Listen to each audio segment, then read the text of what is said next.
आज पेपर में जो न्यूज है वो हमारे प्रधानमंत्री की कोवैक्सीन है। ठीक है, तो इसमें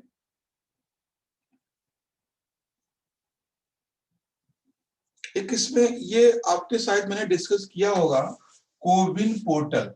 ठीक है, कोविन पोर्टल। तो इससे कोविन पोर्टल से कुछ बन सकता है कि कोविन पोर्टल क्या है ना? कोविन पोर्टल क्या है, ये चीजें।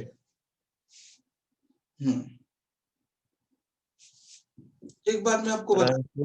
हाँ सर, ये कोविन पोर्टल 4th क्लास के एग्जाम में आया था कश्मीर की। अच्छा मैंने अच्छा। देखा है इसको। तो CoWIN portal is a official website government of India for the registration vaccination.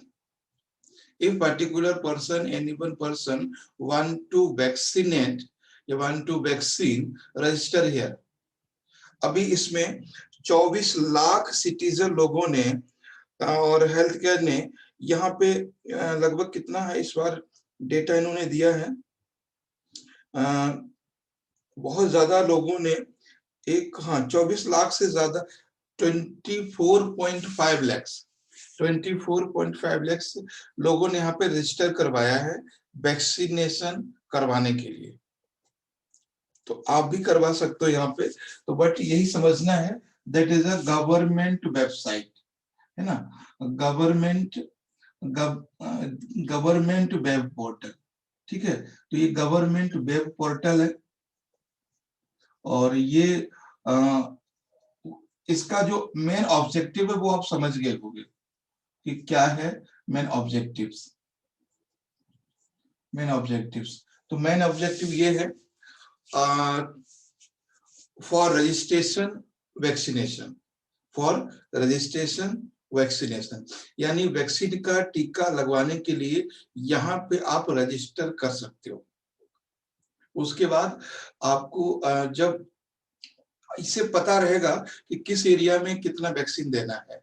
वैसे तो सभी को देना है, लेकिन जो लोग रजिस्टर करेंगे उनको प्रायोरिटी दी जाएगी। ठीक है। और एक चीज मैं आपको बता दूं कि वैक्सीनेशन से कोई भी कैंडिडेट मतलब छूट नहीं सकता है, ये बात है। क्योंकि ये अगर मान लीजिए हमने पूरे इंडिया में वैक्सीनेट कर दिया और मान लीजिए 500% ऐसे हैं जिन्होंने वैक्सीनेशन नहीं करवाया है, जिन्होंने वैक्सीन नहीं ली है, तो 500 लोग फिर वो पूरे स्प्रेड कर सकते हैं, पूरे इंडिया के लिए इफेक्ट कर सकते हैं। तो इसलिए किसी भी तरह से हमें 100% वैक्सीनेट करना है, 100%। मैं ये क्यों बता रहा हूँ, अभी न्यूज में जो फार्मर प्रोटेस्ट कर रहे हैं उन्होंने मना कर दिया। आज के पेपर में ही है ना? आज के पेपर में शायद 4th, 2nd, 3rd पेज पे है। तो उन्होंने बोला है कि हम लोग वैक्सीनेशन नहीं करवाएंगे। देखा होगा आप लोगों ने शायद, आज के ही पेपर में है ना? तो ये एक बहुत बड़ा चैलेंज है हमारे लिए। पहले तो गवर्नमेंट के लोग, और एक तो हमारे यूपी के जो क्या नाम है अखिलेश यादव जी, उन्होंने ही मना कर दिया था। ठीक है, अखिलेश यादव ने मना कर दिया था, हम वैक्सीनेशन नहीं लगवाएंगे। तो इससे बहुत सारे क्वेश्चंस आपके में मेंस में बन सकते। देखिए एक चीज मैं बता दूं आपको, 24 फेब टू 24 मार्च कब लॉकडाउन लगा था, बता सकते हैं? 22 मार्च। 22 मार्च, वो था जनता कर्फ्यू भारत सर सरकार। 21 को था ना सर, 21 तक था, 22 से लगा था। ओके, 22 मार्च 2022, 28 फेब, है ना? ये जितने भी भारत सरकार ने इस टाइम में प्रोग्राम या स्कीम लॉन्च किए हैं, ठीक है, जितने भी इस समय, वो आप कहीं एक जगह नोट कर लेना। उनसे बहुत सारे क्वेश्चन आपके बनेंगे, कम से कम 5 से 7 क्वेश्चन आपके प्रीलिम्स में यहाँ से बन सकते हैं।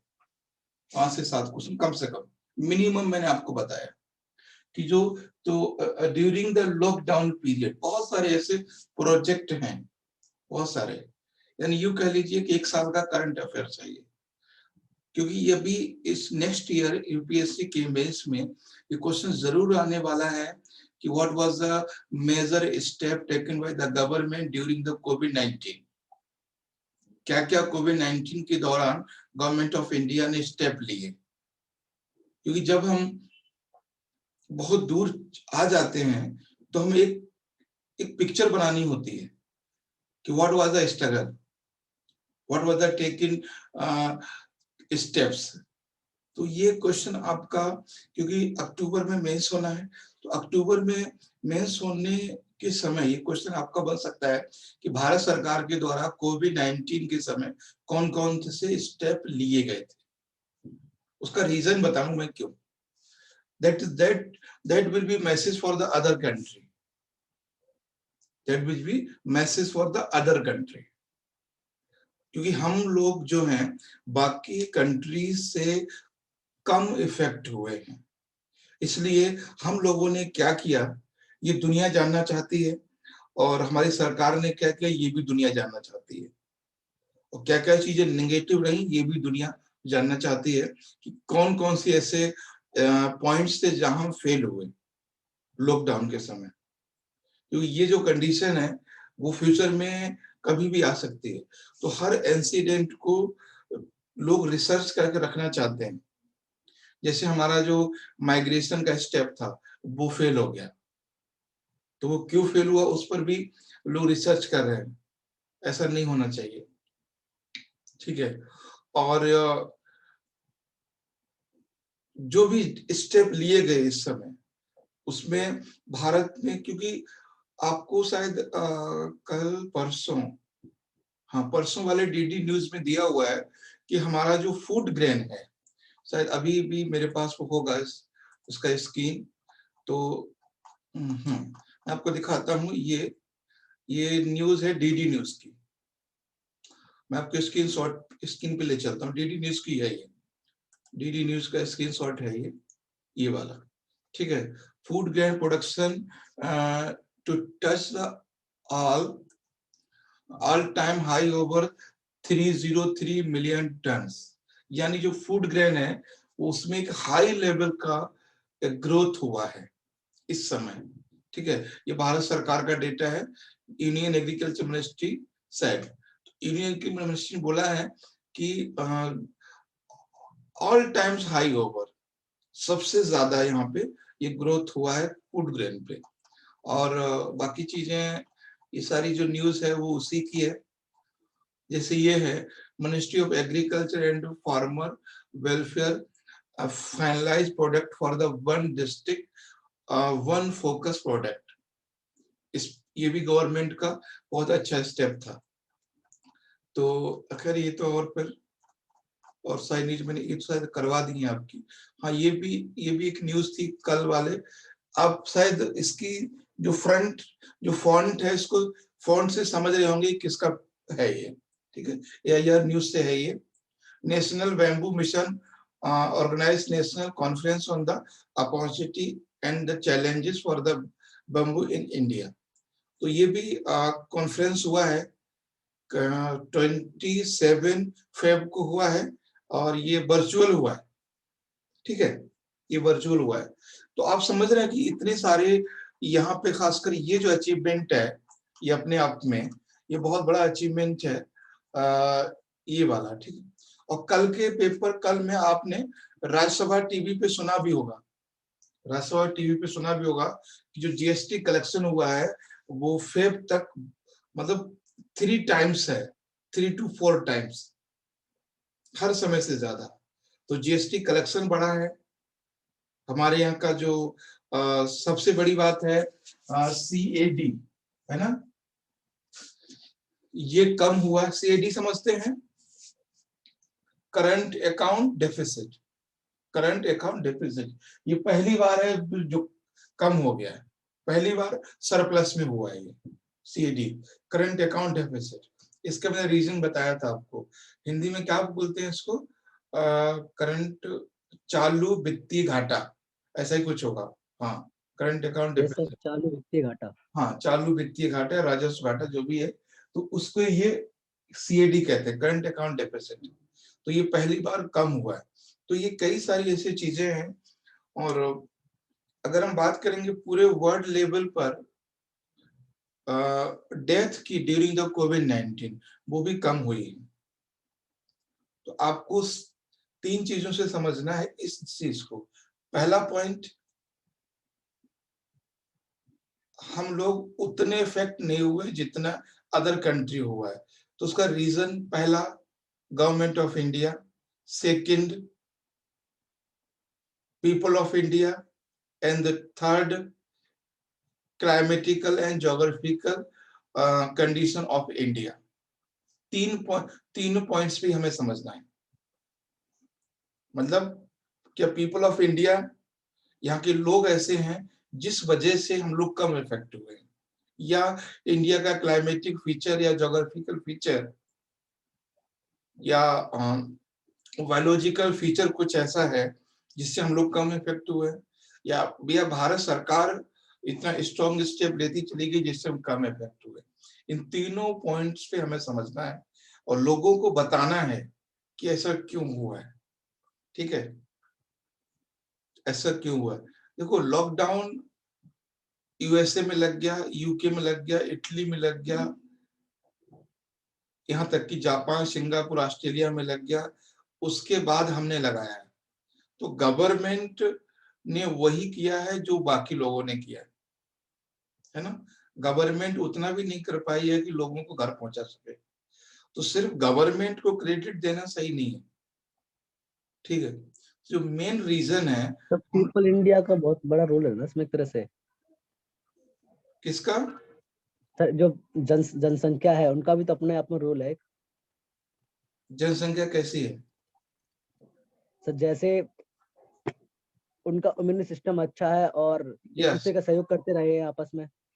यही हम कहना चाह रहे हैं कि जो बायोलॉजिकल, ज्योग्राफिकल एंड नेचुरल जो फिनोमिना हमने डिस्कस किया था, उसका रीजन यही है कि इंडिया का जो क्लाइमेट है, वो इंडिया का क्लाइमेट का मतलब है हम और आप इस डिग्री टेम्परेचर में भी रहने के आदी हैं।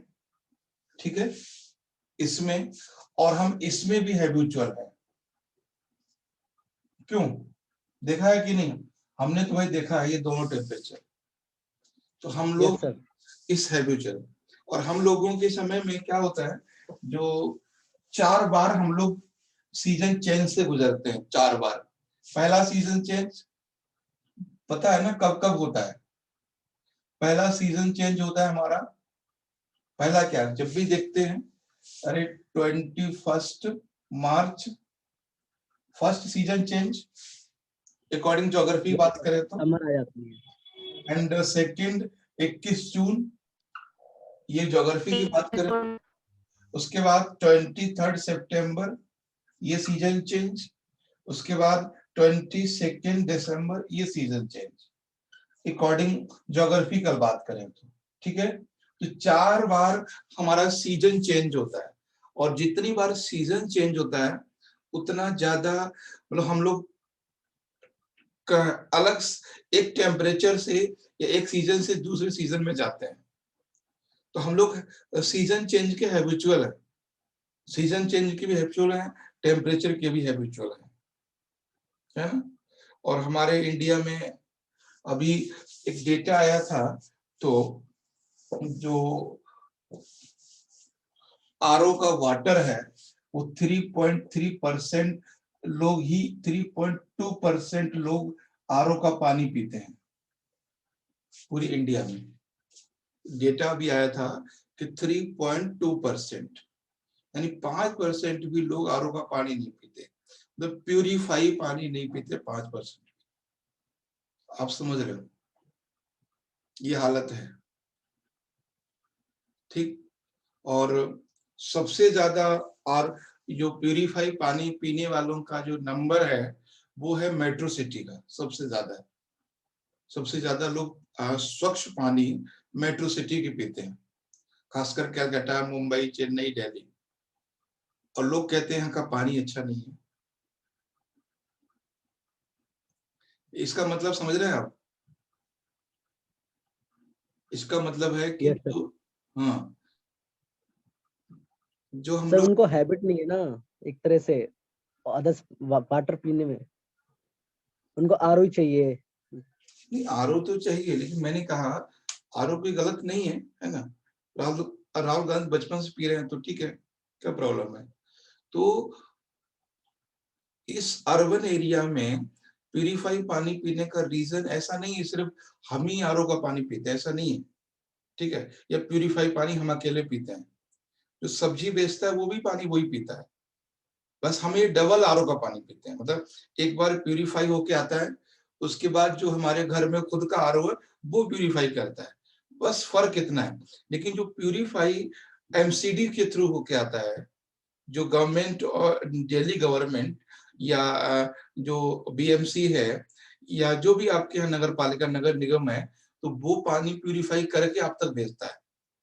तो जो दिल्ली में या मुंबई में, कलकत्ता में, चेन्नई में या आगरा में कहीं भी जो आपके घर पे पानी भेजा जाता है, वो चाहे ग्राउंड वाटर हो या रिवर वाटर हो, उसको प्यूरिफाई करके ही भेजा जाता है। इसलिए आपने देखा होगा number of hazard, number of cholera जो डिजीज है वो सिटी में कम होती है, गांव में ज्यादा होता है, ठीक है? तो आप आरओ का मतलब ये मत समझिए प्यूरिफाई पानी, तो ये मत समझिए कि हमारे पास बिस्लरी की बोतल है तो हम सिर्फ पीते हैं, ऐसा नहीं है। जो एमसीडी का पानी आता है या जो नगर निगम का वाटर आता है, वो उससे ज्यादा अच्छा होता है, बस टेस्ट अलग होता है। आपको पता है दिल्ली में एशिया का सबसे बड़ा वाटर प्लांट है, एशिया का, दिल्ली में। आपने सुना होगा सोनिया विहार एक एरिया है, यह मुखर्जी नगर के पास में ही है, मुखर्जी नगर से पश्चिम साइड में थोड़ा सा, तो एशिया का सबसे बड़ा वाटर प्लांट है। तो ये रीजन है। और इस, तो वो तब जाके 3.2% लोग होते हैं, मतलब मेट्रो सिटी में पानी सप्लाई होता है प्यूरिफाई तब, वरना ये ना हो तो फिर कितना परसेंट हो जाएगा। तो ये चीज समझिए आप। और हाँ, दूसरी बात इन्होंने बताई कि जो इंडिया का जो पीपल ऑफ इंडिया उसका इम्यून सिस्टम बहुत स्ट्रांग है। उसका रीजन है कि वो सीजन चेंजिंग को फेस करता है, टेम्परेचर चेंजिंग को भी फेस करता है, और वो मतलब कई चीजों का हैबिचुअल है ना। आप नॉर्मल लोग क्या होते हैं, जिस रिश्तेदारी में जाते हैं वहां पानी पी लेते हैं, ठीक है? मेरी तो हिम्मत ही नहीं होती। अक्सर होता है ना, आप लोग थोड़ी हर जगह जाते हो पानी पी लेते हो, तो ऐसा होता है। अभी हाँ, अभी हम घर पे गए थे तो मामा, अचानक छुट्टी करनी पड़ी, मुझे आपको याद होगा, तो मेरे मामा की लड़की की डेथ हो गई थी, तो हम वहां पे गए तो मतलब उस समय तो ऐसा माहौल होता है किसी कोई कुछ समझ में नहीं आता है। जो पड़ोसी लोग थे, जो मामा के आसपास के लोग, वो खाना खिलाने के लिए बहुत फोर्स करते रहे, खाना खिलाना है, चाय पिलाना है, पानी, कुछ भी। तो वहां पे कुछ मतलब मेरी हिम्मत ही नहीं हुई कुछ खा लें। तो उनको ऐसा लग रहा था कि पता नहीं ये क्यों नहीं चाय पी रहे हैं, ये क्यों नहीं पानी, क्योंकि वो जैसे ही वो पानी पीते हैं तुरंत वॉमिटिंग शुरू हो जाता है। तो इस तरह का बॉडी हो गया है। और आप लोग नॉर्मली सब लोग जाते हैं तो थोड़ी देखते हैं कहाँ जा रहे हैं, किस जा रहे हैं, जैसा पानी मिला पी लिया। तो वहां पे हम लगभग 40 घंटे के आसपास रहे, 40 घंटे हमने पानी नहीं पिया, पी नहीं पाए। और उस माहौल में ये भी नहीं होता भाई कहीं से लाके बिसलेरी पानी दे दिया जाए, क्योंकि सब अपने अपने में एंगेज होते हैं। तो 40 घंटे तक वहां रहना पड़ा मुझे बिना पानी के, और चाय तो छोड़ ही दीजिए। तो ऐसा भी, ये भी प्रॉब्लम आता है जब आप बहुत ज्यादा सेफ्टी लाइफ को एंजॉय करते हैं, तो कभी कभी ऐसा हो जाता है। तो पहला तो रीजन ये था कि भारत के लोग इम्यूनो सिस्टम में बहुत स्ट्रांग है। थर्ड रीजन क्या है? थर्ड रीजन था, वो ये था आत्मनिर्भर, ठीक है? आत्मनिर्भर, आत्मनिर्भर। जो इंडिया के लोग हैं वो अपने आप में आत्मनिर्भर थे। बहुत सारे रीजन, मतलब गांव में कोरोना पता चला सिर्फ ये कि गांव के छोटे छोटे बाजार नहीं लग पाए, लेकिन गांव में ऐसा नहीं हुआ कि उनको भूख ने मार दिया हो। ठीक है, तो 3 पॉइंट हैं। गवर्नमेंट की भी स्ट्रॉन्ग स्टेप थे, बिल्कुल मानेंगे हम। ठीक है, उसके बाद जो पीपल ऑफ इंडिया का जो इम्यून सिस्टम है वो क्लाइमेट डाइवर्सिटी की वजह से बहुत स्ट्रॉन्ग है। हम लोग 3 डिग्री में भी रह सकते हैं और 48 में भी रहते हैं। एंड थर्ड पॉइंट, यानी जो इंडिया का लोग हैं, भारत के लोग हैं, वो गांव में बसते हैं। तो गांव बसने का मतलब उनका जो इनकम का रिसोर्स है वो अपना खुद का है। ठीक है, भले उन्होंने बहुत अच्छे से शादियां नहीं की, लेकिन वो भूखे भी नहीं रहे। ठीक है, ये बात अलग है। तो ये सारी चीजें हैं। आने वाले समय में, ये कल ही मैंने बताया था कि जो हमने क्या सीखा है ना, क्या हमने सीखा इससे, लॉकडाउन से, और क्या क्या हमारे अपॉर्चुनिटी थी हमारे लिए, क्या क्या लोगों ने इनोवेट किया है ना, क्या क्या लोगों ने इनोवेशन किया, क्या क्या लोगों ने नई नई चीजें शुरू की इस लॉकडाउन के दौरान। तो सारी चीजों की बात होगी। थोड़ा समय रुकने दो, लोगों को ठहरने दो, कोविड-19 को जाने दो, तो सारी बातें होगी, सारे जिक्र किए जाएंगे कि क्या क्या किया। फिर लोगों की अपनी अपनी स्टोरी निकल के आएंगी सामने, है ना। बहुत सारी स्टोरी हमारी और आपकी भी है कि कैसे कैसे हम लोगों ने सफर किया और कैसे कैसे आगे इस चीजों को शुरू किया। तो ऐसे लाखों करोड़ों लोग होंगे जिनकी अपनी अपनी स्टोरीज होगी, लेकिन अभी सब नहीं आ रही हैं। खैर, और तो ये है आगे।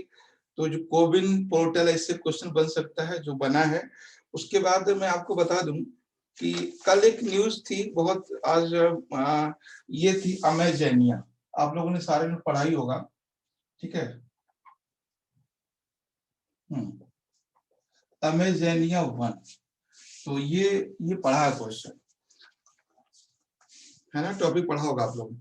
इससे लास्ट ईयर क्वेश्चन आया था कि यूपीएससी में, शायद आपको याद होगा। लास्ट ईयर ही था या 19 में था, 19 में था। आजकल हम लोग टेस्ट में 19 का क्वेश्चन कर रहे हैं। तो उसमें क्वेश्चन था कि जो रिमोट सेंसिंग सैटेलाइट्स हैं, ठीक है, खासकर जो हमारे सैटेलाइट्स हैं, जो जो यानी आरएनएस के हैं, रिमोट सेंसिंग है, तो उनका यूज क्या क्या है। तो बहुत सारे उसमें क्वेश्चन थे, टॉपिक उसमें कई सारे ऑप्शन दिए हुए थे। तो उसमें ये मैं इसका जिक्र इसलिए कर रहा हूं क्योंकि इसके ऑब्जेक्टिव से क्वेश्चन आएगा। तो आई थिंक आप समझ ही गए होंगे इसके बारे में क्यों बात हो रही है। तो ये तो बता सकते हैं इसका, अगर एक एक लाइन में बताना हो तो क्या है ये, कुछ बातें कंप्लीट हो जाए ऐसा बताइए सेंटेंस। कल परसों से न्यूज में आ रहा है। Brazil's Earth observation satellite, Brazil's Earth observation satellite. Earth observation means that satellite will observe the Earth, surface the Earth, surface the Earth. That means surface water, okay, minerals of surface, forest of surface, okay, agriculture land of surface, drought area in surface, flood in surface. ये question था ना 2019 में, याद आ रहा होगा आपको, कि पूछा था कि रिमोट सेंसिंग सैटेलाइट का क्या क्या ऑब्जेक्टिव्स होता है। तो उसमें ये था mining, forest data collection and agriculture, क्या क्या। तो जब उसने एक वर्ड बोला ना, इसी क्वेश्चन ये थोड़ी पूछेगा यार कहाँ का है, सिर्फ पूछेगा व्हाट इज द ऑब्जेक्ट। इसने बोल दिया है कि ब्राजील्स अर्थ ऑब्जर्वेशन सैटेलाइट। ठीक, तो ये ब्राजील्स अर्थ ऑब्जर्वेशन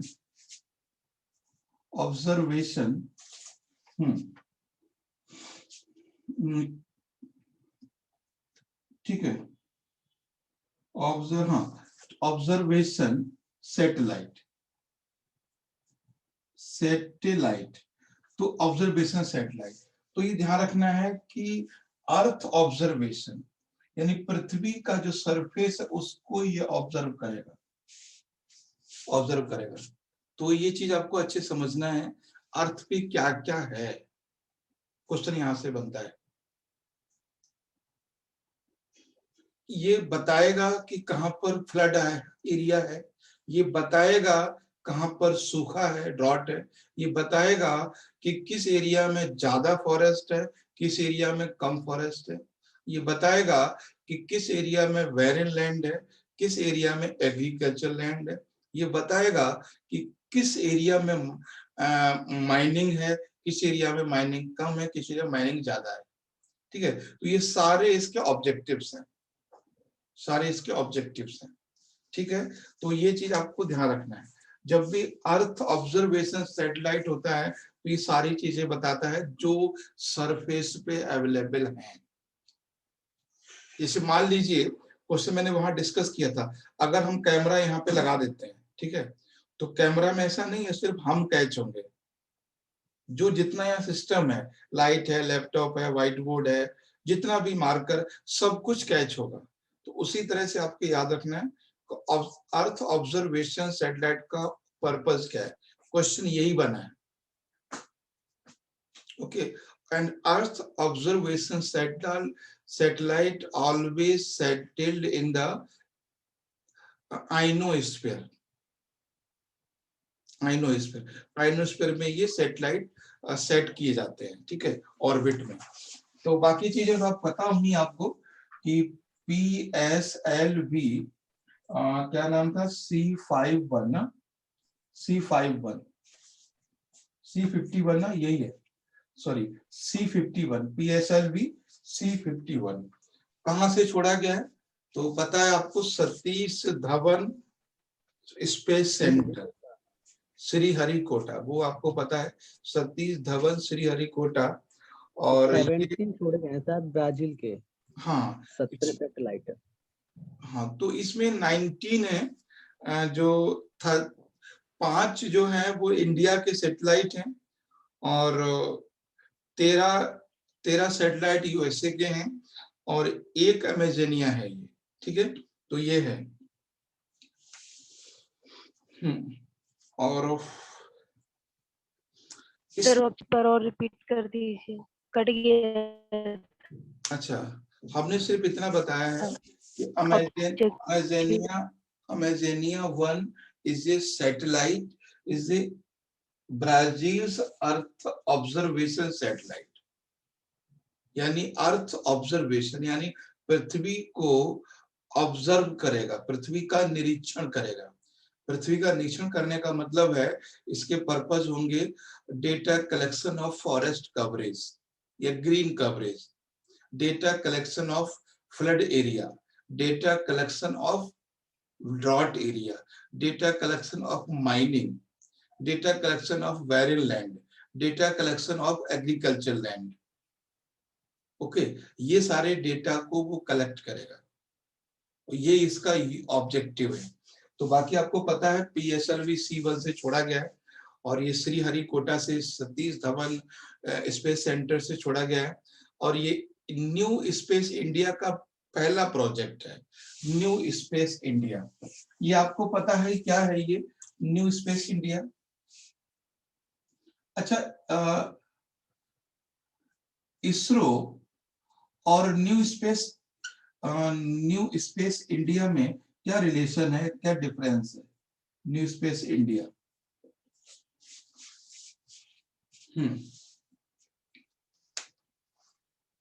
ये क्वेश्चन पता है क्या बनेगा, यहां से आपको बनाएगा कि DRDO and Thumba and ISRO and new space India, ठीक है, इस तरह से या और भी तरह से क्वेश्चन। एक और है अंतरिक्ष, अंतरिक्ष, एक और है अंतरिक्ष। तो ये दोनों क्या है, देखो पहली बात है कोई भी सैटेलाइट हो, इसरो बनाता है और इसरो ही उसको लॉन्च करवाता है, पहली बात, ठीक है। अब आता है न्यू स्पेस इंडिया क्या है। New space India is the commercial wing of ISRO, commercial wing of ISRO. मान लीजिए कि इसरो को कोई सैटेलाइट लॉन्च करना है, अगर कोई बाहरी कंट्री है तो वो न्यू स्पेस इंडिया से कांटेक्ट करेगा कि sir I want to launch a satellite from ISRO. तो न्यू स्पेस इंडिया उससे डील करेगा, देखो भैया हम आपका इतना पैसा लेंगे, इतना खर्चा आएगा, आप पैसा दीजिए, हम आपका लॉन्च करवाते हैं। तो new space India is the commercial wing of space, sorry ISRO. तो ये न्यू स्पेस इंडिया और अंतरिक्ष, ये दोनों ही इसरो की वाणिज्यिक शाखाएं हैं। वाणिज्यिक शाखा का मतलब है कि दूसरे देशों से लेन देन या सैटेलाइट को छोड़ना है तो यही करती हैं, कॉमर्शियल एक्टिविटी, ठीक है। तो जो कॉमर्शियल एक्टिविटी हैं, ये जो कॉमर्शियल विंग्स हैं, वो दो हैं, न्यू स्पेस इंडिया एंड अंतरिक्ष। अंतरिक्ष पुरानी है, न्यू स्पेस इंडिया नया बना है। तो न्यू स्पेस इंडिया का ये पहला प्रोजेक्ट था, ठीक है, जो ये लॉन्च हुआ है। तो जो इसने यूएसए से या फिर ब्राजील से जो पैसे की डील की होगी वो इसने की होगी, न्यू स्पेस इंडिया ने, ठीक है। तो आई थिंक समझ में आ गया होगा आपको। तो इस तरह से क्वेश्चन बन सकता है कि इसमें कौन सी है जो कॉमर्शियल विंग है। तो इसमें new space India commercial wing है, कॉमर्शियल विंग, क्योंकि ये खरीदने बेचने का काम ये नहीं करते हैं, ना ही ये करते हैं, ना ही ये करते हैं। खरीदने बेचने का काम ये करते हैं स्पेस, न्यू स्पेस इंडिया और अंतरिक्ष। क्लियर है सबको? Yes sir. दो बातें हैं यहाँ पे। यस सर, नासा क्या होता है? नासा, हाँ सर, NASA। हाँ नासा उसी तरह से बॉडी है जैसे हमारे यहाँ इसरो है, ठीक है। मतलब स्पेस के बारे में यूएसए की एजेंसी है। हाँ, यूएसए की एजेंसी है नासा। और नासा एस्टेब्लिश हुआ था 1958 में, जिस साल हमारा डीआरडीओ बना है। डीआरडीओ का बर्थडे और नासा का बर्थडे सेम होता है। तो जो इसरो का काम इंडिया में है वही नासा का काम यूएसए का। स्पेस के लिए रिसर्च करना, सैटेलाइट छोड़ना, ये भी इसरो का काम है इंडिया में, और नासा यूएसए में करता है, ठीक है अफरोज? हाँ सर। हाँ, अभी कल परसों नासा ने मंगल प्लेनेट के कुछ मार्स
तो ठीक है। तो अमेजनिया 1 से क्वेश्चन ये बनेगा आपका, और पर्पस सिर्फ पूछा जाएगा, है ना।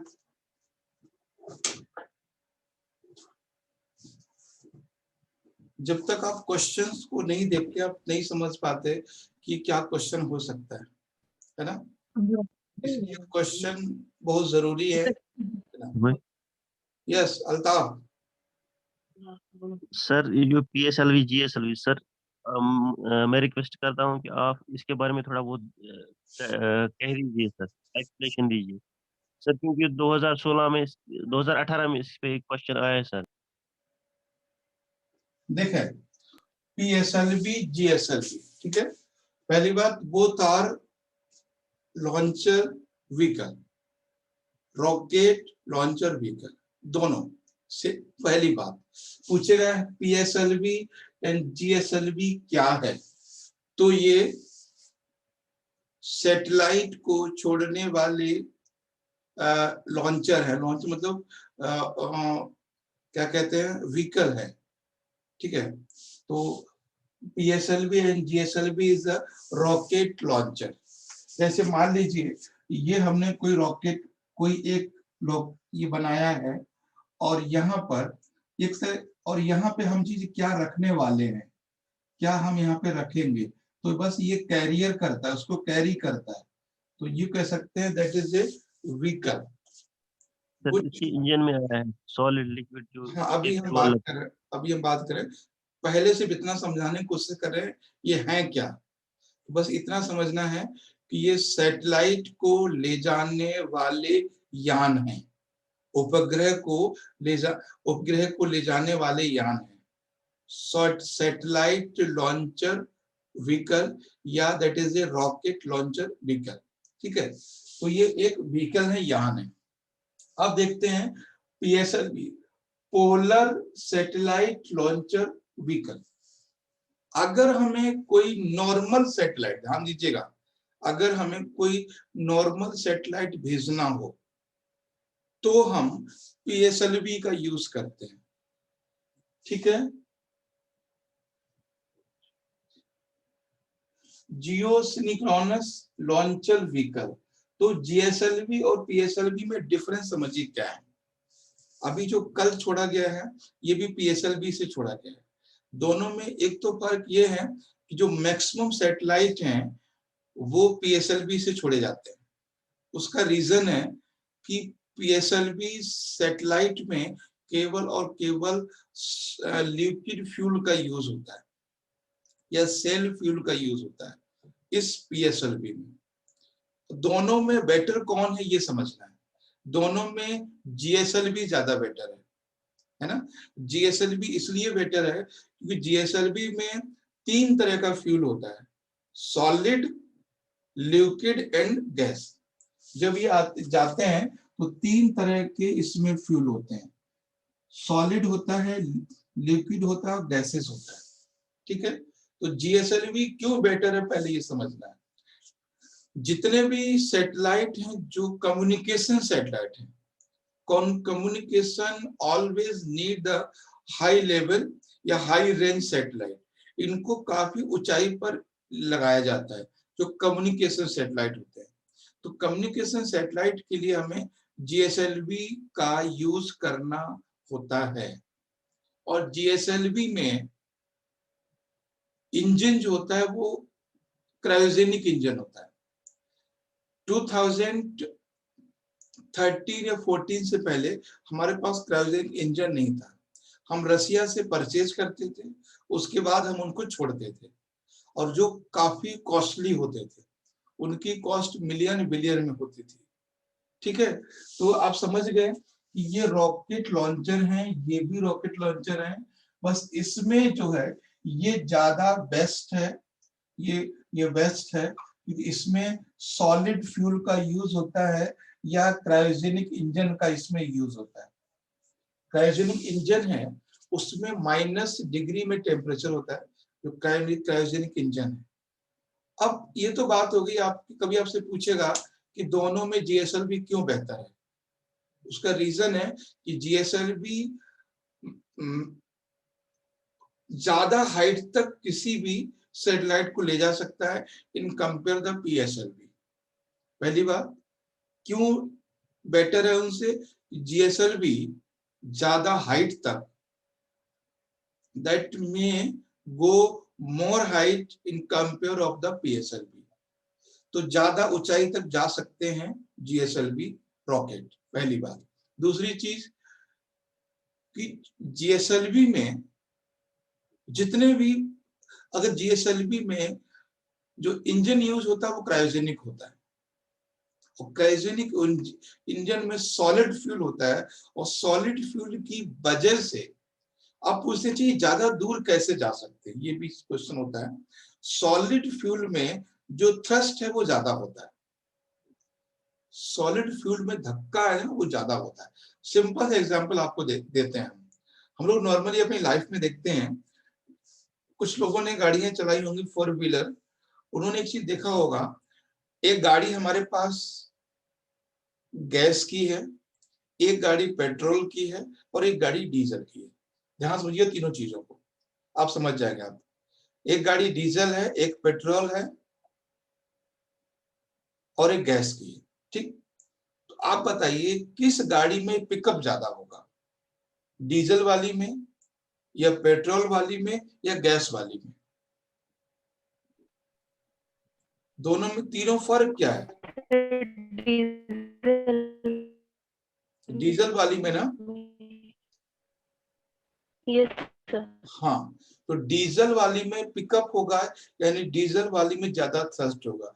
दोनों में, तीनों में फर्क क्या है कि density of the metal, density का फर्क है। डेंसिटी का फर्क है, density of the fuel. Yes इसी तरह से जब सॉलिड फ्यूल हम यूज करते हैं तो उसमें थ्रस्ट यानी जो जो धक्का है वो बहुत तेज लगता है और काफी ऊंचाई तक जाता है। तो आप डीजल से, पेट्रोल से, गैस से समझ सकते हो। तो इसलिए क्रायोजेनिक इंजन इसमें यूज होता है, तो क्रायोजेनिक इंजन में सॉलिड फ्यूल यूज होता है, और सॉलिड फ्यूल जो क्रायोजेनिक इंजन में जो फ्यूल है वो -75 डिग्री सेल्सियस में होता है, ठीक है। तो अब आप पूरी बात समझ गए होंगे कि GSLV क्यों बेहतर है, और GSLV की अभी तक हमारे यहाँ सैटेलाइट बहुत कम छोड़े गए GSLV से। उसका रीजन है कि जब भी हमें कम्युनिकेशन सैटेलाइट छोड़ना होता था, लॉन्च करना होता था, तब भी हम नासा से या किसी और से करवा लेते थे, या सोवियत या रसिया से करवा लेते थे। सबसे पहला सैटेलाइट हमारा रसिया छोड़ा था, याद होगा आपको, आर्यभट्ट।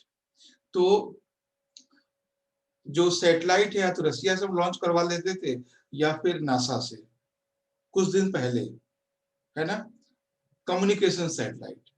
अब हमने खुद ये इजाद कर लिया है, हमने खुद डिस्कवर कर लिया है। डिस्कवर क्या किया, चोरी कर लिया चाइना से, तो रसिया से, हाँ, रसिया से क्रायोजेनिक इंजन हमने, शायद मैंने एक बार कहानी बताई थी आपको, 2006 में, है ना, 5 इंजन लिए थे, 5 में 4 हमने चला दिए, एक चलाया, बंद कर दिया, हमने खोल लिया उसको, फिर सीख लिया, फिर बना लिया। अब रसिया को शक हो गया, डाउट हो गया कि यार ये कैसे हो सकता है, ये लोग तो कैसे बना सकते हैं। तो उन्हें पूछा गया, भैया तुमने क्या किया? तो बोला वो तो तुम्हारा तो खराब हो गया, तो वो फेंक दिया हमने। कहीं नहीं, जो जो फेंका हुआ हमें दे दो। कहीं नहीं, वो पता नहीं कहाँ गया। तो रसिया समझ गया इन लोगों ने इसको, उसको जो है लॉन्च नहीं किया है, उसको छोड़ा नहीं है, और रख के इन्होंने उसको पूरा देख लिया। यहाँ के लोग चालबाज तो वही खोल खाल के सब समझ लिए, अच्छा ऐसे बनता है। अब इसीलिए हमारे रशिया से रिलेशन बहुत अच्छे नहीं रहे। आप लोगों ने देखा होगा, पहले रशिया के भी जिक्र होता था 2010 से पहले, ठीक है, 2011 से 10 से पहले। 2009 में ब्रह्मोस की बात हुई थी, तो ब्रह्मोस भी ऐसी कोई मतलब नहीं रहा उसका, तो रशिया ने मना कर दिया, बोला तुम लोग यार गलत हो। और नो डाउट ये इंडिया ने गलत किया है बहुत ज्यादा, क्योंकि जब कोई हमारे साथ नहीं था तब रशिया हमारे साथ था, ठीक है। तो रशिया की टेक्नोलॉजी हमने चोरी की है, और इसलिए रशिया से रिलेशन हमारे खराब हो गए। आज के रशिया की बात कम होती है, चाइना और यूएसए की ज्यादा होती है। हम लोग बहुत मतलब परस्त लोग हैं। अभी चाइना, यूएसए को छोड़ के चाइना की हम बात करने लग गए हैं कि चाइना को सपोर्ट में आ रहा है हमारे, है ना। जो शायद जो मीटिंग अभी होने वाली किसकी, है ना, तो ये है, कभी हम चाइना का सपोर्ट करते हैं, कभी रशिया का, कभी यूएसए का। तो हमारी पॉलिसी हमारे समझ में नहीं सभी तो ऐसा करते हैं, है। जियो पॉलिटिक्स में सभी तो हाँ, ये तो है, ऐसे सभी, करते हैं। हाँ सभी तो, सभी कंट्री तो ऐसे ही करते हैं सर, यूएसए भी वही करता है, चाइना जहाँ उनको फेवर मिलता है वहीं जाते हैं, कर रहे हैं। खैर जो भी है, हम लोगों को ये ठीक है। अल्ताफ, क्लियर है आपको GSLV और PSLV? जी सर। हाँ, तो दोनों में फर्क यही है, फ्यूल का, क्रायोजेनिक इंजन का। कभी आपसे पूछा जा सकता है कि communication satellite why need GSLV? Okay, क्योंकि वो ज्यादा हाइट पे लगाए जाते हैं, इसलिए उनको GSLV का यूज करना जरूरी होता है इनके लिए। और इसीलिए बहुत समय तक हम लोगों ने बाहर से, जो लोग हम कहीं और से करवाते थे, अब हमारे पास लोग आते हैं। जैसे अभी अमेजनिया आया है USA के। आप सोचिए कभी अच्छा, आप लोग सोच रहे होंगे कि USA के 13 सैटेलाइट हमने लॉन्च किए हैं। USA के पास नासा नहीं था क्या? क्या रीजन है? सर बहुत सारी कंट्री है जो यहाँ पर लॉन्च कर दी, वो क्यों आते सर? कनाडा आता है। नहीं, चलो कनाडा आता है या मान लीजिए इटली आता है, जो भी कंट्री आता है वो ठीक है, लेकिन नासा तो सुपर पावर है ना? नासा और USA तो सुपर पावर है। वो उनसे उतना वो महंगा होता है उनसे, यस, उनका इसलिए ज्यादा होता है। उनके यहाँ का जो कॉस्ट है वो बहुत महंगा है। बहुत सारे कंट्रीज हैं जो हमारे यहाँ मतलब इलाज करवाने आते हैं, कहते हैं ना कि मेडिकल टूरिज्म। तो बहुत, जैसे मान लीजिए कि USA है या UK है, वहां पे डिलीवरी का चार्ज मान लीजिए 5 lakhs है। इंडिया में वो 50,000 है, ठीक है? इंडिया में 50,000 है। तो इस तरह के वहां का जो सर्विस है वो कॉस्टली है, इंडिया का सस्ता है। तो बोले यार ऐसा करते इंडिया से करवा लेते हैं, आधे से कम में हो जाएगा। ठीक है, तो ये रीजन है कि वो कॉस्टली है। ऐसे क्यों है सर? हाँ, देखिए इससे एक काम करते हैं, शायद आपका आवाज नहीं आ पा रहा है। मैं मैसेज एक्टिव है, मैसेज से भी बात कर सकते हैं। ऐसा क्यों है? मतलब कुछ चीजें इंडिया में सस्ती हैं जो इंडिया का सस्ती होने का मतलब है कि इंडिया का सर्विस उतना कॉस्टली नहीं है ना। इंडिया का जो करेंसी उसका ही वैल्यू कम है, पहली बात तो, है ना?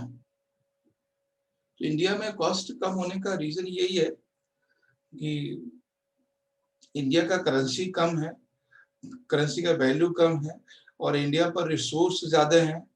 ठीक है, और ऐसा मानना है कि कह सकते हैं ना कि भारत में तो क्योंकि आपने देखा होगा जो मिडिल ईस्ट कंट्री हैं या फिर जो USA UK है, यूरोपियन कंट्री है, वहां के लिए बहुत सारे लेबर इंडिया से जाते हैं।